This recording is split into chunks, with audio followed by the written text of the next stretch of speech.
The Anunnaki, based on the descriptions in the Sumerian tablets, which Sitchin brings forth, is when they refer to Enki, is that they describe him being tall, having the hair the color of the sun, and the eyes the color of the sky. So I guess he was, and he was light-skinned. So maybe the Nordics are closer to the Anunnaki than anyone else. Now, you kind of hinted that they may still be around.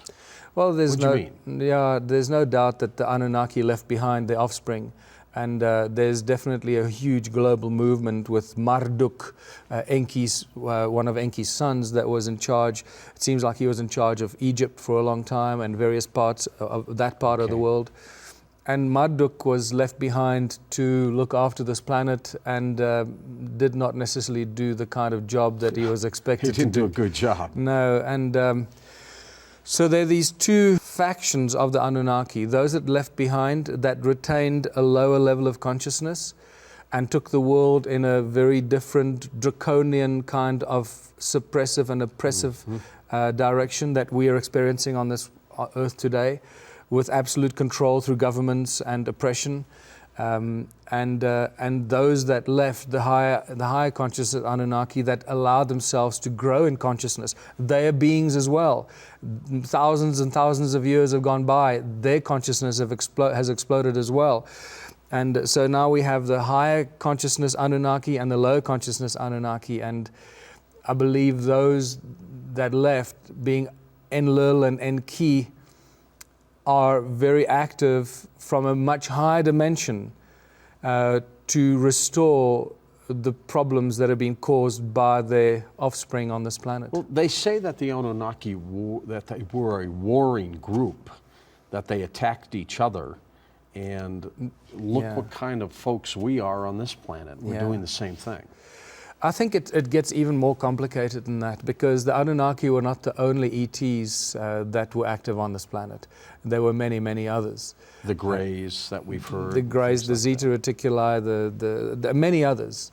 And there are many researchers that speak about that aspect of it. And we need to take cognizance of that and see how the Anunnaki's activities here compares to the other interventions and activities of extraterrestrials. But it seems that the Anunnaki were the very powerful and I guess dominant ETs here, because of the giant gold mining operation that they created, and the fact that they were using this planet for minerals. And then they were joined by other ETs that came to this planet for more minerals. Sure, and but they were the first? It seems like it. At this stage, it seems like it. Well, it's amazing how the book of Genesis kind of echoes this story if you look for that story. Yeah. And what I find fascinating is when you read Genesis, and I come back to the gold, where you find it's very obvious that it's not humans that were obsessed with the gold, but it's the Anunnaki or the Elohim, because the Anunnaki also refer to themselves as the Elohim. This is critical to understand. And it is the Elohim in the Bible that first mentioned the word gold, not the humans. It's in Genesis. Powdered gold too, right? Yeah, but the word gold first comes to us from God, or the Elohim, in Genesis 2, when Eve had not yet been fashioned from Adam's rib. Adam was still alone on earth, and it's God that mentions the word gold. When he says there's a land called Havilah, there's great water, and the land is good, the water is good, and there is gold. And in there we find the clues that the Elohim were obsessed with gold and not the humans. They used gold also in a powdered form, and they ingested it. What did it do to them? Well, we know from the great works of people like David Hudson and other researchers, Lawrence Gardner, that speak about the white powder of gold, or the monoatomic gold, or the Bible refers to it as manna from heaven. And they seem to have used it as a curative substance to keep them healthy, to keep them physically immortal. It has numerous properties. It's a superconductor, so if you ingest it, basically what it does, it helps the circuits inside your body. Your nervous system becomes a superconductor then, so that you no longer have to take milliseconds for the information to travel, but it travels instantly throughout your body. So your DNA gets healed by it. You can cure disease with it. Plus, it levitates. And it levitates? It levitates, you know, the white powder of gold levitates. David Hudson talks about when they were doing the laboratory experiments with MIT, when they had a little powder, fluffy powder in the tube of inert gas, when he brought his hand under it, a little pile of powder lifted up and levitates. Huh. So what that suggests that we actually have monoatomic elements in our bodies, because when you bring your hand above it, below it, it repels it. While a magnet, when you put a magnet there, it does nothing. They tried all kinds of things, bring under the white powder of gold. Only the human body would make it respond. So, and it's also interesting that it's the gold, because gold is not the only element that can be turned into monoatomic element. From the group of elements that do that, there are about 9 or 11 of them, if I remember. Platinum group of metals, sure. yeah. But it's gold that seems to flux at body temperature. That's why they were interested in the gold alone and not the other, not platinum or iridium or rubidium and so forth. The gold is the one they were looking after. And that is critical as well, because in South Africa, in the province of Limpopo, there are dozens and dozens of underground tunnels, ancient gold mining tunnels that were mined by the Anunnaki, because there's no other explanation for it. They're ancient. They were discovered in the 30s by modern gold miners. And in these tunnels, there's no gold, but there is platinum slag that's been left behind in these tunnels. So they weren't interested in the platinum, they were interested in the gold. Tell me about these stone circle ruins that you've looked into. Yeah, and that is, so glad you came back to that, because that is the thing that explains a lot about the Anunnaki, Enki, and this vast gold mining empire. Because the stone circles, first of all, there are more than 10 million of these circular stone ruins. Everywhere? They're all over South Africa, Zimbabwe, parts of Botswana, Mozambique, and I believe they cross over the Zambezi into southern Zambia as well. And they are what is best described as the factory that powered, and the factory and the power plant that was the giant gold mining empire of the Anunnaki. And all the stone circles are circular. Each one has a very unique design, because each one of them is an energy generating device. And I know this because we measured them. They create huge amounts of sound frequencies in the gigahertz, which is unheard of. Were they built in these locations for a specific reason? Yes, they were built on specific locations because they actually suck out the sound frequency, the sound energy of Gaia. And that's why each one is unique, because each one of the stone circles is a cymatic representation of the sound frequency on the surface of planet Earth. So it becomes like an energetic plug point into the Earth. And then they share the energy that they amplify because of the sound frequencies that these stone walls then amplify and generate electromagnetic fields out of the sound.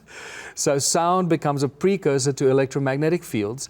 And then they share this energy by these channels that connect all the stone circles together. So you got more than 10 million stone circles that I found or calculated that cover most of southern Africa. They're all connected by these channels. And they create this huge power plant that created the energy for the extraction of the gold, the technology that they use to extract the gold from the tunnels, and for the processing of the gold and the separation of the minerals and whatever they needed to do. How did we lose this information, this knowledge?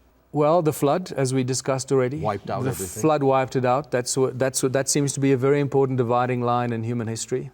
In recent human And do you history. think that flood was generated on purpose, as the Bible dictates?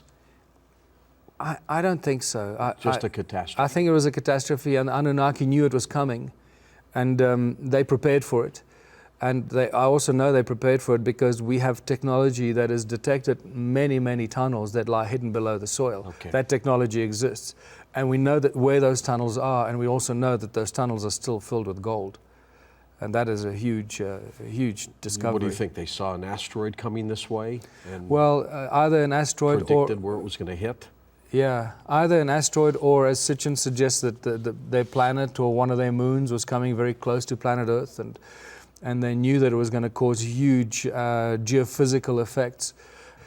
And so the Anunnaki prepared for it. They hid all the gold in the tunnels underground, and many people would have then gone into the tunnels underground to try and hide from the flood. And they got wiped out. They got wiped out. So we found lots of tunnels that are filled with bones, human remains, and filled with gold. And there are thousands of them. And they could be that old. They definitely go back to about 12,000 years. In fact, there's one grave site that is very close to Adam's calendar that we are convinced is actually the grave site of Enki's youngest son, called Dumuzi. And the Sumerian tablets very clearly tell the story of Inanna and Dumuzi. And when Dumuzi died after the flood, so that's recent, that's like 12,000 years ago, right? And Inanna took him to the deep Abzu, where she buried him on the edge of a cliff near his father's special place, looking east, so that his soul would be everlasting.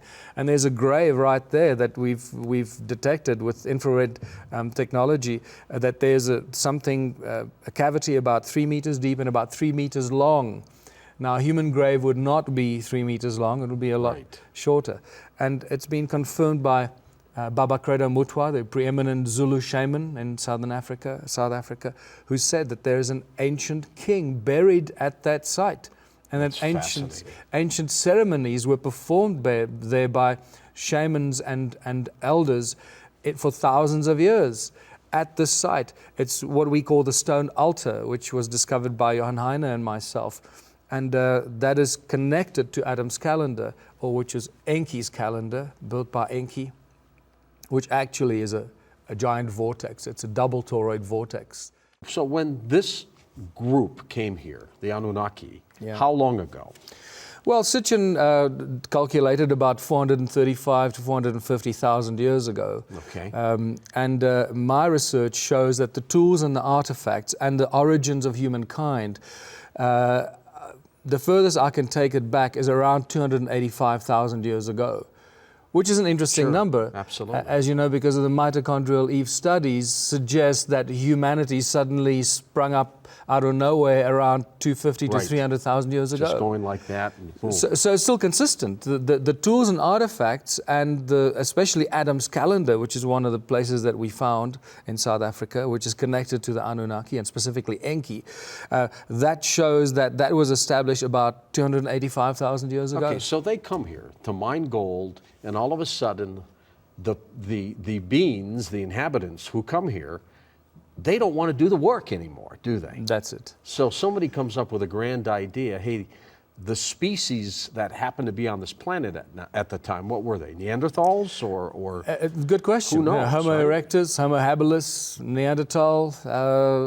They could have been not human, though. Not human.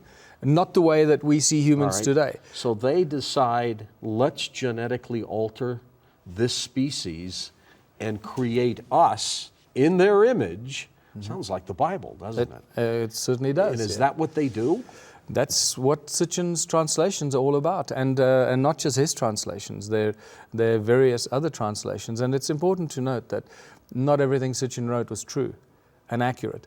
He made mistakes, like we all do. Sure. But now it's for us to identify and recognize those and replace them with new information. So that's exactly what seems to have happened. That some sort of genetic meddling happened, genetic experimentation happened. That these to make workers. To make workers. They were masters.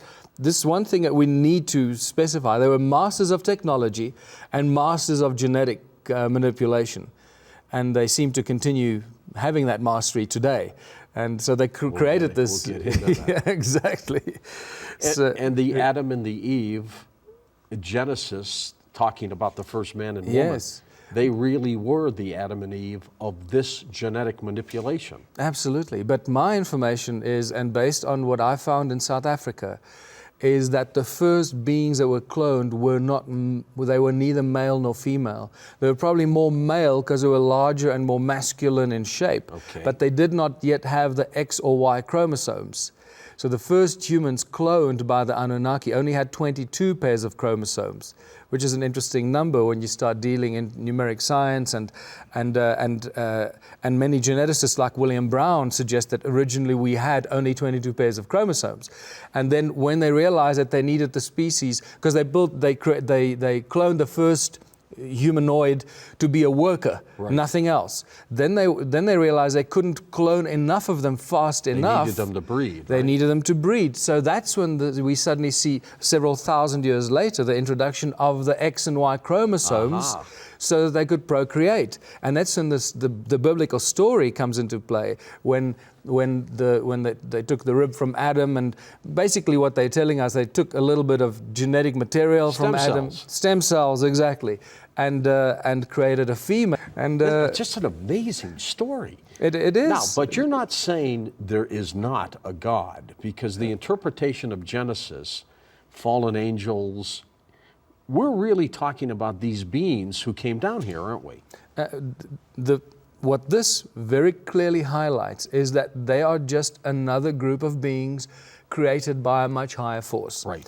What I refer higher to on the totem pole, basically. Exactly. What I refer to as God with a big G, the creator of all, the source of all things. Whatever it is. Whatever that original source of consciousness is that has brought everything into creation, visible and invisible. We're just aspects of that.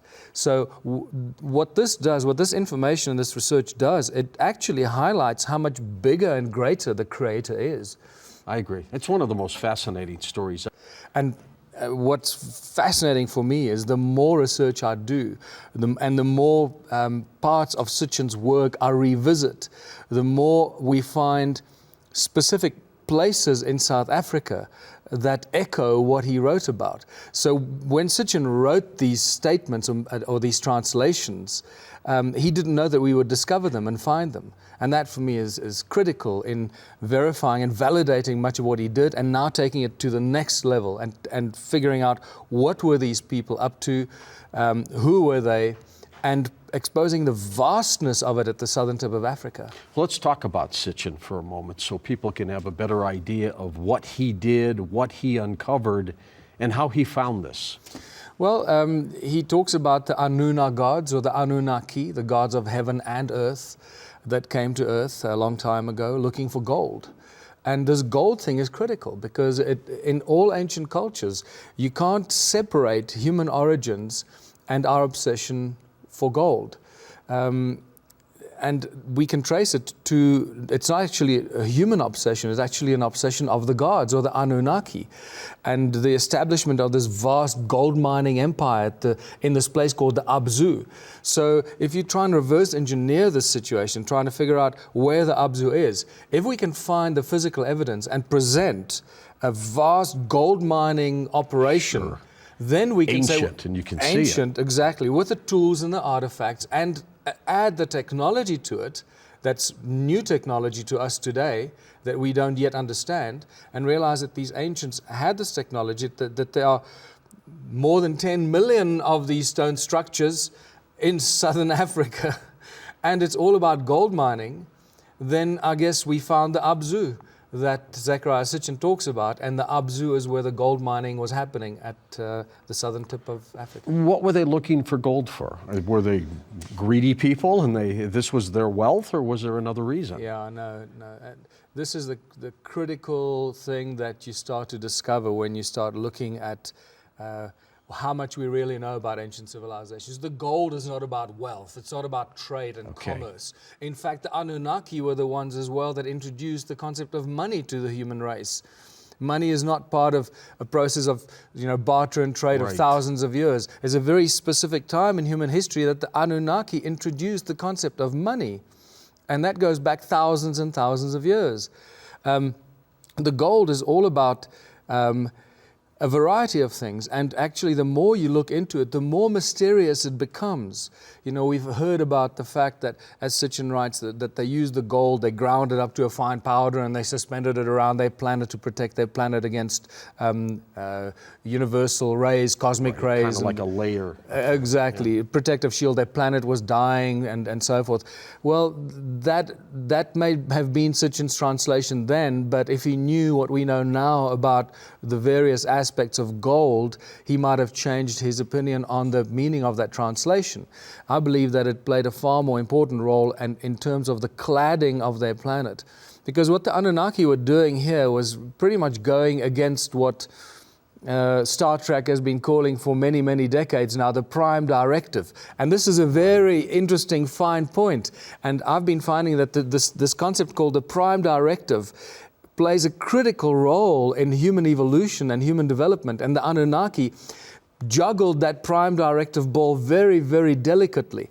And I actually truly believe now, more than anything else, that the gold was used more as a cladding device to clad their planet, including planet Earth, with some sort of a shield that made our planet and their planet invisible to the prying eyes of other beings of consciousness. So they couldn't see what was going on this planet and the abuse that was happening of a species that was being created specifically for the mining of gold. How much gold did they pull out of this planet? We don't know how much gold has come out of there because there is no real record. Well, I guess there is a record, but we'll never see that record. Right. What I do know is that once the gold leaves the gold mines of South Africa and has been paid for by the South African Reserve Bank with fiat money, right, which means money that nothing is backing, right? Yes, exactly. Basically pieces of paper that they take and just print some logos on it and say, well, here, we've paid you for the gold. We need to get into that business. Oh, yeah. So which means they're basically stealing our resources from the people and paying for it with pieces of paper. Once the gold leaves the mines, we can't trace it. Exactly. It disappears. It goes into the Rand refinery in South Africa, and then from there, we have no idea what happens to it. Is there anything out there that you would love an instant answer for right now? Millions of things. Yeah. Yeah, I think the list is endless. What's the one question, if you could get answered? The one question is probably would be to give us visible signs of the help that we are getting from the beings of higher consciousness, the infinite number of beings of higher consciousness, because many people are aware that something's happening, that there's intervention on a very, very high level and on a very massive scale that's happening consciously to save this planet and move it into a path of ascension into higher consciousness and saving humanity from its enslavement, to get answers that this is really going on a physical and tangible level, so people can get the relief that something is going on, and also help them believe that there's something, that it's not just us that has to work at this, that we actually are getting help from others. But in the end, we have to do the work. We've got to do the talking and do the legwork and do the conscious work on this planet. We've got to be the seeds of consciousness. We can't just rely on the help from outside. Well, and with all this, are you convinced that we are just occupying this shell of a body to get to the other side and learn something else? In some ways, yes, but I also believe that what many people refer to as karma on this planet is not necessarily what we understand it to be. I have a belief that the karma that we experience on this planet is actually a karmic trap that was created, probably by the Anunnaki and then reinforced by other beings who try to enslave humanity on this planet. While karma is probably an aspect of free will in the rest of the universe, where you can choose karmically to reincarnate based on your free will, but then you reincarnate with full knowledge of your past lives, being fully conscious of what's going on. That is not the case here. When people reincarnate on planet Earth, most of us reincarnate not knowing anything. Sure. We're like infants. So that is what I refer to as the karmic trap. Until you grow in consciousness through many lives, sometimes thousands of lives, reaching levels of enlightenment where you realize, come to the conclusion that you're enslaved here, that you no longer have to come back to repeat this enslavement pattern, that you can release yourself from this enslavement. How did you get interested in ancient civilizations? It's a good question, because I don't actually even remember myself. I've always been, since the earliest of times in my life, even as a 5-year-old, I used to go outside and look at the sky and say, when are they going to start talking to us? and then by the time I turned 18 and I read Erich von Däniken, Chariots of the Gods, yeah. That I think was really the key moment in my life that everything changed for me. Super. Zecharia Sitchin, of course, his theory was that there was a civilization that came here, seeded us, basically created us, that they were the gods. You've looked into that theory too, and you agree with him. Not only do I agree with him, I think that I'm in a very fortunate position in the work and the research I've been doing, is to finally provide the physical evidence for what Zecharia Sitchin has written about. Right. Let's take some questions from you for our guest, Michael Tellinger. Just raise your hand and I'll point to you. Yes, right over here. Why don't we hear more about the civilizations in South Africa, the research that's being done there? Mainly because it flies in the face of mainstream history and archaeology, and I'm at this stage I seem to be the sort of lone voice that talks about this. You will hear a lot of stories and information about ancient civilizations from in mainstream history books, but they regurgitate the same information over and over again, and it generally stops at a certain time in history. You know, what I talk about is a much longer history and this previously unknown history, the vanished civilizations of Southern Africa that I've been exposing. These lost civilizations that you have looked into, what happened to them? And why did we lose the knowledge of what happened to them? And this is a great story and an important question, because what this does, again, it brings together the one historic event that virtually all ancient cultures talk about. And that seems to be this great flood that happened. We call it the flood of Noah. Exactly. Right? And the Sumerian tablets talk about it, the Bible talks about it. Every ancient civilization has a great flood that came at some stage and wiped the slate clean.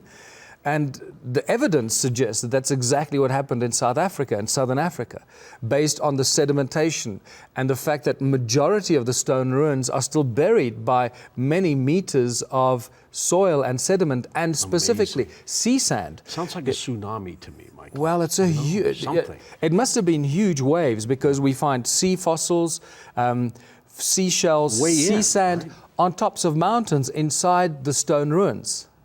On tops of mountains. On tops so the of water mountains. had to get up that high, obviously. That high. And also down in the Barberton Valley, where Adam's calendar looks out over the Barberton Valley, there's about 15 or more meters of sediment of sea sand. That's dramatic. How about another question for Michael Tellinger? Yes, sir. Hi, Michael. You do a lot of research on the stone circles in South Africa.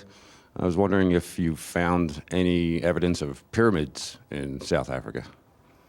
Thank you for that question. Definitely. Pyramids seem to be a common denominator all over the planet, and more pyramids are being found everywhere. And there definitely are two distinct pyramidal structures that are connected to Adam's calendar that lie in the Barberton Valley that I just mentioned, that is filled with sediment of sea sand. We have no definite proof that they are pyramids yet, but they certainly look like pyramids. They are connected to Adam's calendar via a golden spiral, which, you know, the probability that they are not connected can be now assumed that they are connected. And they display the same strange phenomenon at these pyramidal structures, that you lose GPS signal when you go in there, just like you do at Adam's calendar and in many of the stone circles that you go into, because they are all energy generating devices. And that is one of the key discoveries that I've made. So they are strange pyramidal structures.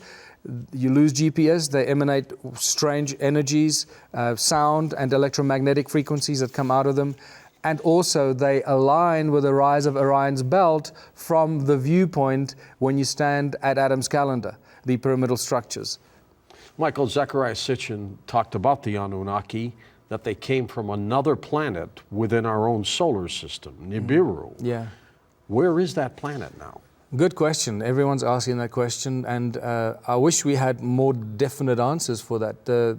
Whether Nibiru was a planet or a whole other solar system, I think is still out. The jury is out on that.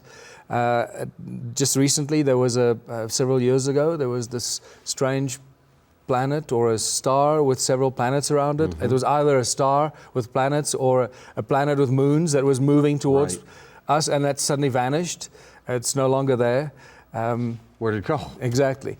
Now, the cladding effect that I referred to of the gold, and this is what gold has, the monoatomic form of gold, the white powder of gold, has this capacity to make things disappear.